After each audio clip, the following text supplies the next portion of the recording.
గణతంత్ర దినోత్సవం నాడు మరొక విషయం కూడా మీ దృష్టికి నేను తీసుకొని రావాలి. బాధాకరమైన పరిస్థితి ఏమంటే రాజ్యాంగ పరంగా హెడ్ ఆఫ్ ద స్టేట్ గా ఉండేది మన రాష్ట్రానికి గవర్నర్ గారు, ఎందుకంటే కాన్స్టిట్యూషనల్ హెడ్ అంటారు వారి.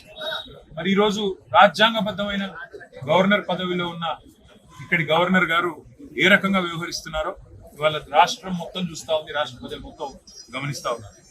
ఒక 4 నెలల కిందట అనుకుంటాను, ఆనాడు అప్పటి కేబినెట్ కేసీఆర్ గారు ముఖ్యమంత్రిగా ఉన్నప్పుడు అప్పటి కేబినెట్ ఒక నిర్ణయం తీసుకుంది.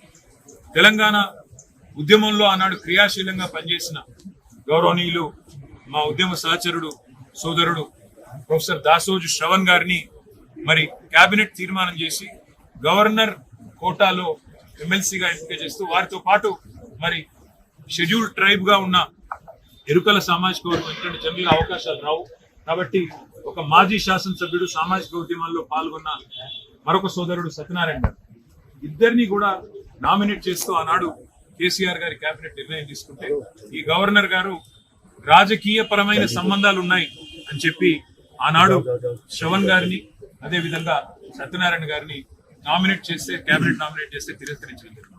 మరి ఈరోజు వార్తలు వస్తున్నాయి, నిజమా కాదా గవర్నర్ ఆఫీస్ ధృవీకరించాలి, చీఫ్ సెక్రటరీ చెప్పాలి. వార్తలు వస్తున్నాయి, కోదండరామ్ గారికి మరొక ఆయనకు గవర్నర్ గారికి ఒక లెటర్ రాగానే ఆగమేఘాల మీద క్షణాల్లో సంతకం పెట్టి ఆమోదించినారని చెప్పి వార్తలు వస్తా ఉన్నాయి. నేను ఒకటే అడుగుతా ఉన్నా, శ్రవణ్ గారికి సత్యనారాయణ గారికి తెలంగాణ ఉద్యమంలో పాల్గొన్న శ్రవణ్ గారు, సామాజిక ఉద్యమాల్లో పాల్గొన్న సత్యనారాయణ గారు రాజకీయ పరమైన సంబంధాలు ఉన్నాయని తిరస్కరించిన గవర్నర్ గారు ఇవాళ ఒక రాజకీయ పార్టీకి అధ్యక్షుడిగా ఎన్నికల్లో పోటీ చేసిన కోదండరామ్ గారిని ఏ రకంగా ఆమోదించారో చెప్పవలసిన బాధ్యత ఉంది. రాష్ట్ర ప్రజలు తప్పకుండా మీ నుంచి సమాధానం ఆశిస్తున్నారు గవర్నర్ గారు. మీరు రాష్ట్ర ప్రజలు ఇచ్చే జీతంతోనే మీకు ప్రతి నెల జీతం అందుతా ఉంది, రాజ్భవన్ మెయింటెనెన్స్ కూడా ప్రజల సొమ్ముతోనే జరుగుతా ఉంది. మీరు ప్రజలకు జవాబుదారీ, కేవలం రేవంత్ రెడ్డికి కాదు. అందుకే నేను గవర్నర్ గారిని డిమాండ్ చేస్తా ఉన్నా, ఏ రకమైన విచక్షణతోని మీరు ఒక రాజకీయ పార్టీ అధ్యక్షుడికి ఇవాళ ప్రభుత్వం నామినేట్ చేసి మీకు పంపితే మీరు ఆమోదించారు. ఆనాడు ఉన్న అభ్యంతరాలు ఈ రోజు ఎందుకు లేవు?